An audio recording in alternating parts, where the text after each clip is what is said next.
여러분 안녕하십니까? 광주 MBC 뉴스데스크입니다. 더불어민주당 이재명 대통령 후보가 광주를 찾아 광주 공약을 발표했습니다. 지역 수건 사업인 군공항 이전 등을 공개적으로 약속했는데요. 경기도 순회 일정까지 바꿔가면서 광주를 찾아 호남 표심을 단속했습니다. 송정근 기자입니다.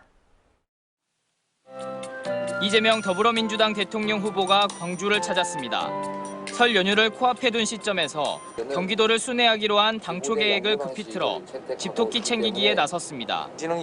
광주는 정신적 스승이자 사회적 어머니라고 운을 뗀 이 후보는 처음으로 구체적인 광주 지역 공약을 발표했는데 지역민들의 수건 사업인 군공항 이전을 적극 지원하겠다는 내용을 첫 번째 공약으로 내세웠습니다. 상징적인 의미를 더하기 위해 발표 장소도 광주공항으로 정했습니다.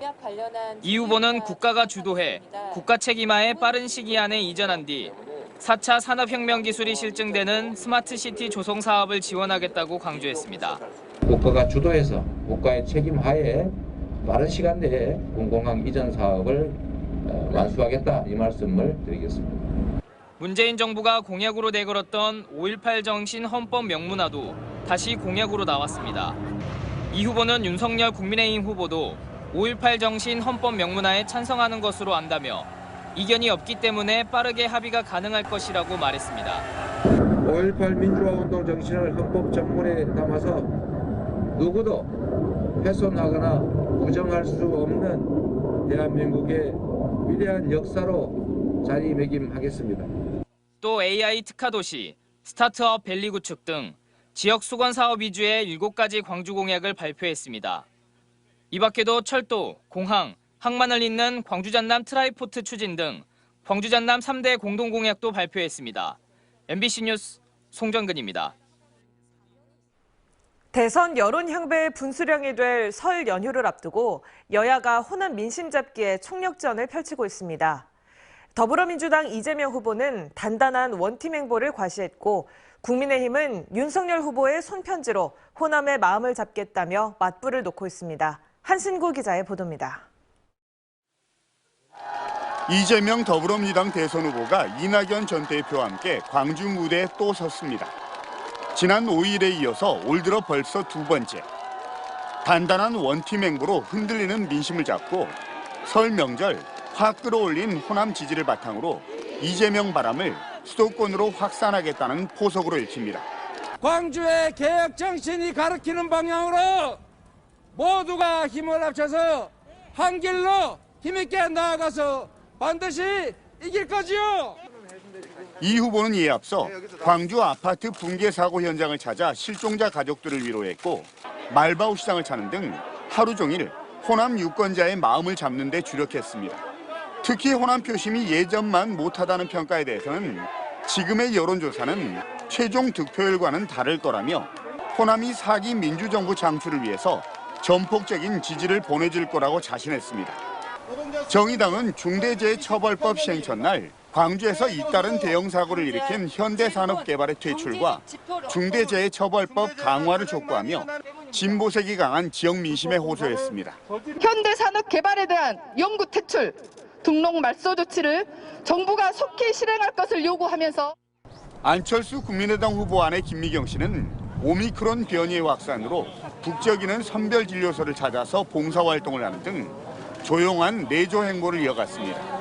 국민의힘은 윤석열 후보의 진심이 담긴 직접 쓴 손편지를 호남 230만 가구에 발송하는 등 호남에 대한 후보와 당의 진정성을 강조하며 호남 표심에 파고들고 있습니다. MBC 뉴스 한신구입니다. 광주 아이파크 아파트 붕괴 사고 현장 28층에서 실종자 1명이 추가로 발견됐습니다. 이틀 전 27층에서 발견된 실종자까지 2명을 찾았는데요. 이들의 유전자를 채취해 분석한 결과 사고 현장에서 실종된 노동자들이 맞는 것으로 확인됐습니다. 현장에 나가 있는 취재기자 연결해 자세한 소식 알아보겠습니다. 우종훈 기자, 지금도 수색이 계속되고 있습니까? 네, 구조대원들은 건물 내외부에 조명을 켠 채 구조 작업을 이어가고 있습니다. 오늘 세 번째 실종자가 발견된 건물 28층을 비롯해 건물 고층부를 집중 수색하고 있습니다. 하지만 건물 27층과 28층에는 콘크리트 잔해가 켜켜이 쌓여 있어 실제 구조까지는 상당한 시간이 걸릴 것으로 보입니다. 구조당국은 앞서 오늘 오전 11시 50분쯤 건물 28층 2호 세대에서 실종자를 추가로 발견했습니다. 구조대원들은 오전 수색 작업에서 이틀 전 27층에서 발견된 실종자를 구조하기 위해 위층인 28층의 벽을 뚫어 진입하려고 했는데요. 그 과정에서 예상하지 못했던 공간이 나타나 내시경 카메라로 잔해 안쪽을 탐색하던 중 장갑을 낀 오른손 부위가 발견됐습니다. 경찰이 실종자 2명의 혈흔과 지문을 채취해 분석한 결과 사고 당시 상층부에서 실내 공사를 했던 노동자로 확인됐습니다. 하지만 27층과 28층은 바닥이 약하다 보니 중장비를 동원할 수 있는 상황이 아니어서 구조대원들은 잔해물이 쌓여 있는 틈 사이로 간이 지지대를 설치해가며 통로를 확보하고 있습니다. 구조당국은 아직 위치조차 파악되지 않은 나머지 실종자 3명을 찾기 위해 오늘 야간에 29층으로 향하는 진입로를 확보하기로 했습니다. 광주 아이파크 붕괴 사고 현장에서 MBC 뉴스 우종훈입니다. 실종자가 발견됐다는 소식이 속속 들려오고 있지만 실제로 구조까지 이어지지는 못하고 있습니다. 구조가 늦어질수록 지켜보는 사람들은 안타깝고 답답할 수밖에 없는데요. 붕괴된 건물 내부를 살펴보면 콘크리트며 철근이며 온갖 잔해가 뒤엉켜 있어 구조대원들도 위험천만한 작업을 이어가고 있습니다. 이다현 기자가 보도합니다.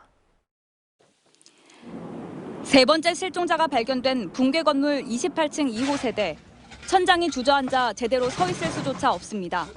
구조대원들은 삽을 들고 터널을 뚫듯 진입로를 만듭니다. 콘크리트 덩어리를 파내고 또 파내는데 한눈에도 작업량이 끝도 없어 보입니다. 빠로로 써요, 빠로로. 실종자 2명이 추가로 발견된 28층과 27층에는 콘크리트 더미와 벽돌, 철근 등 온갖 잔해들이 잔뜩 쌓여 있습니다. 이 때문에 실종자의 위치를 알아내고도 구조가 어렵습니다. 벽을 뚫어 우회로를 만들어야만 그나마 가까이 다가갈 수 있습니다.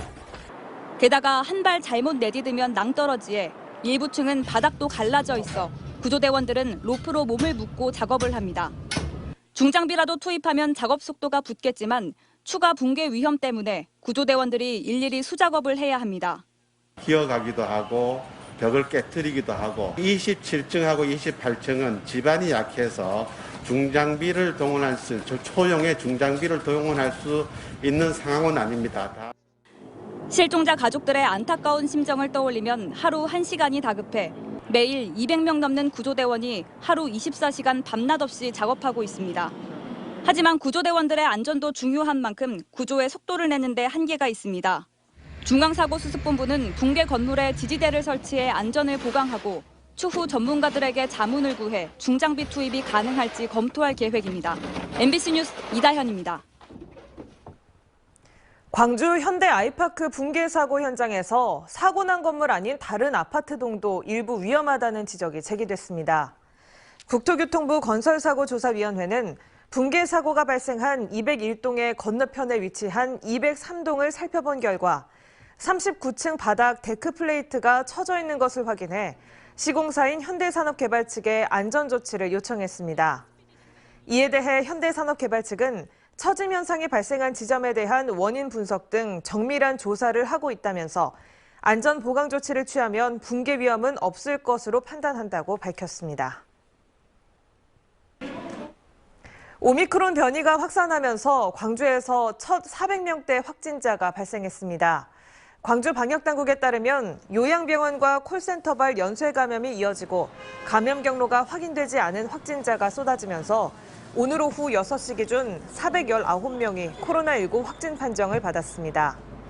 전남에서도 206명이 확진됐는데 오미크론 변이의 확산으로 감염 경로를 확인하기도 전에 또 다른 신규 확진자가 발생하는 등 위기감이 커지고 있습니다. 올해 설 명절에는 5만 원권보다 만 원권의 수요가 더 많은 것으로 나타났습니다.